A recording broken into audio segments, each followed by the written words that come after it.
Welcome to the Authoritative Coach podcast with me, your host, Chris Marr. In these podcast episodes, I'm sharing with you tools, tips, techniques to help you to become a better leader, to help you to become the best coach you can be, and ultimately to become the best communicator that you can be so that you can perform well in high-stakes situations and be the best communicator in the room. In this second episode of the Authoritative Coach podcast, I'm going to be sharing with you a set of questions and scenarios where you can do something that's counterintuitive, which is to delegate accountability back to your client so they own their work and take responsibility for it, so you don't have to be running around chasing them down for their work. Let's get into it.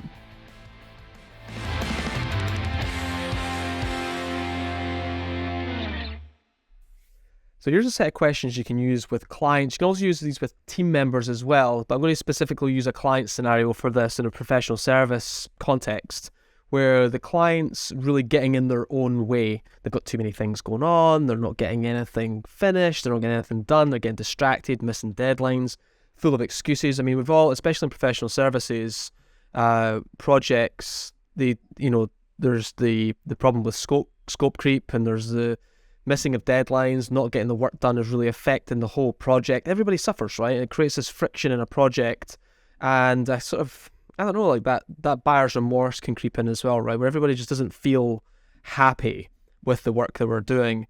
And so what we want to do is we want to get ahead of this. Now, the challenge, I think, for us as client services people, and I'm going to use these words interchangeably, these names like coach, leader, client services, whatever.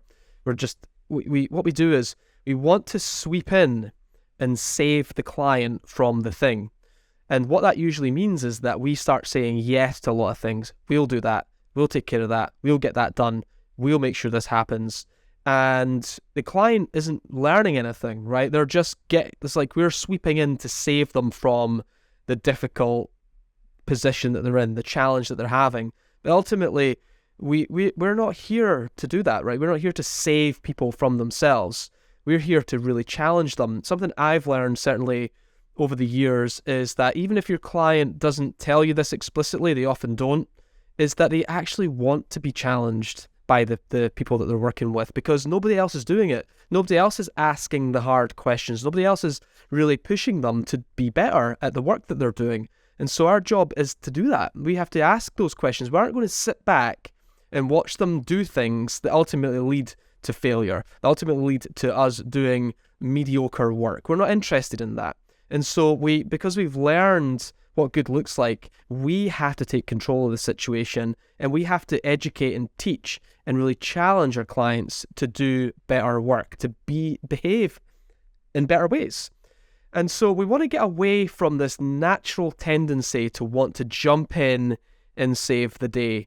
Another way that this shows up is almost like, one of the things that I just really despise and don't have time for is chasing people up for their work, right? That's not my value as a coach. It's not your value either to put something on your to-do list that says, chase up Barry for this piece of work, check in with this person for that. That's like, these people need to be accountable to themselves. So I often talk about how we have to delegate accountability back to the client.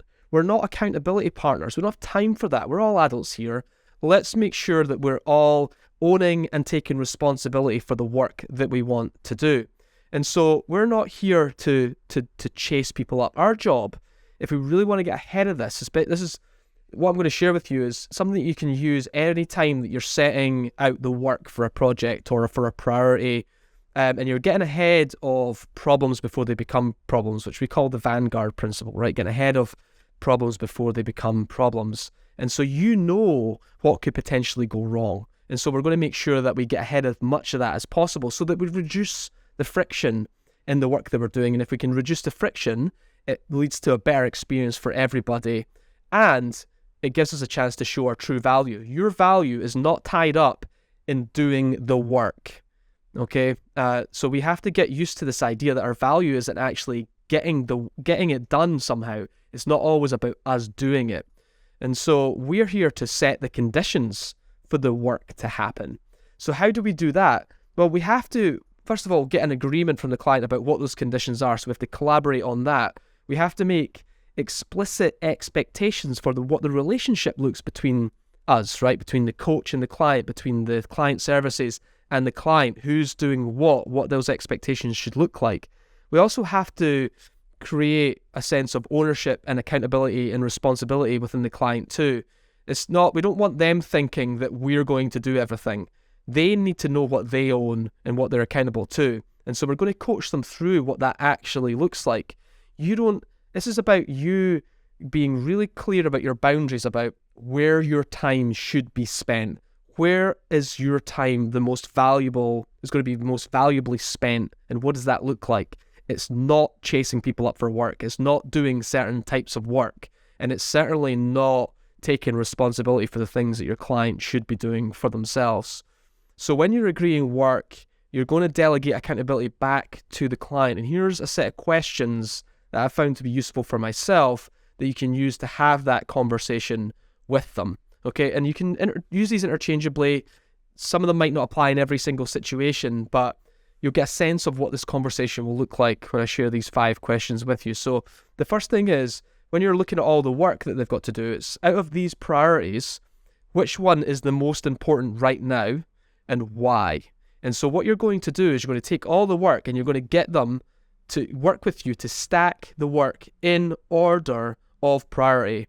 Not which one, remember, so there's a difference between what's important and what's urgent. And oftentimes people are, and this is one of the reasons why your clients get in their own way, is because they're too busy putting out fires that they aren't doing the important work. And then the important work then just becomes another fire in the future. So what we're doing is shifting and reframing the way that they're looking at their work to think, well, what's the most important work to do right now and why?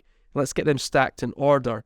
Second question is, looking at this specific priority, what is a specific action that you can take in the next 24 hours that's going to move this priority forward? What does that look like? And it could be something as simple as, I'm going to talk to this person, I'm going to email this, I'm going to organize this, I'm going to make a phone call here. What are the actions that's going to move this forward? You knowing that if they start to make progress in this priority, it actually helps them to feel like there's movement here, right? And get them into it. Number 3, what's a potential challenge or roadblock that could prevent you from completing this priority, right? So what's going to get in your way? What's going to cause you to fail? And shine a light on those things so that when they talk about them, you can actually solve for them right now. So what are we going to do to prevent that from coming up? What are we going to do when that does come up? How can we make sure we get ahead of that before it becomes a problem for us? And so they're just more aware and more self-aware of what's going to cause them to fail here or potentially get in their way and slow them down. And so, in other words, what you're doing here is you're actually getting rid of excuses right out the gate. Number 4, what does support look like from me? Now, you might think to yourself, well, why would I ask this question? Of course, I'm supposed to be leaving this session without anything on my plate. That's the whole point. Well, actually, this is about expectations. So when they respond to this question, you're going to get a good sense from them about what their expectations are, and you will be able to deal with them accordingly. So if their expectations are misaligned and that they think you're going to be doing something that you're not, you can address it right here and now, and the expectations are more aligned. But more often than not, what it actually looks like is them just saying something like, well, if you notice this or you notice that, I want you to challenge me, blah, blah, blah. But it gives you a chance to just check in and make sure the expectations that the client has for you are aligned with what you actually believe they should be. And also you can ask another question here, which is like, who else plays a supporting role? Like, who else do you need support from? Who else is needed for you to support you in completing this work that you're doing? Final question is, the penultimate question here is, what do you want me to do if I see you getting off track? And what does that conversation look like? And so this is just about agreeing and getting permission really right now that sometime in the future, if I see you getting off track, it's not going to be a surprise to you when I come in and challenge you on it. Now, this is the bit that I think, and you may be thinking to yourself, well, that all makes sense, Chris, but here's the question, or the final part of this that I think is often missed, is that to make an agreement at the end that actually, I'm not going to be chasing you up. I'm not going to be checking in with you periodically to make sure you're doing your work. That is on you. And so can we make an agreement right now that if you feel like and get a sense that you're off track and you don't feel like you're going to meet the deadlines or get this work done on time, that you're going to let me know immediately in the first instance if that's the case, right? And so this final piece really pushes that accountability and delegates it back to the client. In other words, you're an adult, you know what you should be doing, you're very clear on the work, we've just talked it right through, and if you know that you're getting off track, don't just sit there and do nothing about it.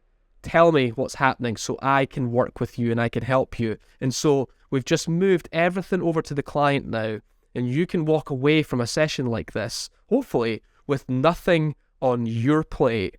You haven't said yes to anything. You've helped the client to think through their work and really challenged them, and also, by extension, you've delegated total accountability to them for the work that they need to do. And the relationship and the expectations about, like, what does this relationship look like is much clearer now. And so you'll know, I think it's clear when you haven't had this conversation, right? What things could go wrong. Expectations are misaligned. I thought you were going to do this. No, I thought you were going to do this. This is late now. Whose fault is it? Not that we should be blaming anybody, but naturally that's what we do. We try to find out what the problem is. Take the time.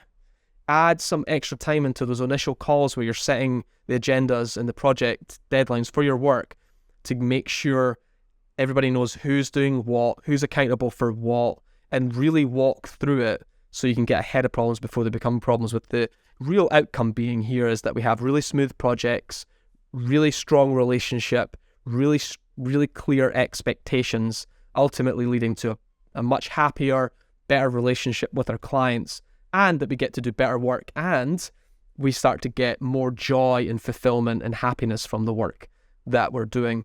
So the challenge here for you is to integrate these questions into the conversations you're having with clients. It's probably pretty clear to you right now that you can do this with anybody that's trying to set out to do any type of work. So it could be a team member internally, you may be having one-to-ones with people.